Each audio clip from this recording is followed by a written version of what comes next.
દાંતીવાડા તાલુકાના નાની ભાખર ગામના સમસ્ત જાગીરદાર સમાજ મહંત 108 રઘુનાથગીરી મહારાજના માર્ગદર્શન હેઠળ આદ્યશક્તિ ઈસ્માની માતાજીના રમણીય મંદિરના પ્રાંગણમાં ગુરુ પૂર્ણિમાના પાવન અવસરે ભંડારો તથા ભજન સંધ્યાનું ભવ્ય આયોજન કરાયું હતું। આ પ્રસંગે તારીખ 20 અને 21/7/2024 બે દિવસના પાવન અવસર પર 1008 ખુશાલ ભારતી મહારાજની ભવ્ય ચતુર્માસ શોભાયાત્રાનું વાજતે ગાજતે વૈદિક મંત્રોચ્ચાર સાથે પ્રસ્થાન કરવામાં આવ્યું હતું। તેમનું ગામના સમસ્ત ગ્રામજનો દ્વારા આજુબાજુના શ્રદ્ધાળુઓ દ્વારા ઉમળકાભેર સ્વાગત કરી અને તેમની પૂજા અર્ચના કરી હતી।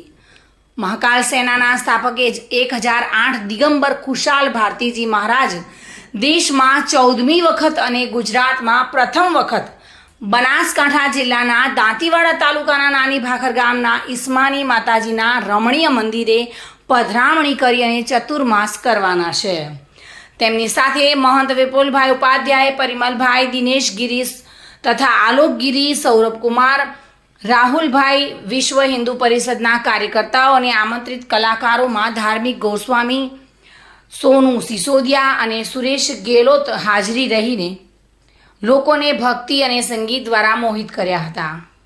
આ ભજન સંધ્યા નિમિત્તે મોટી સંખ્યામાં ભક્તગણ તથા ગ્રામજનો અને આજુબાજુના ગામોમાંથી શ્રદ્ધાળુઓએ ભજનનો લાહવો લઈ કાર્યક્રમને સફળ બનાવ્યો હતો।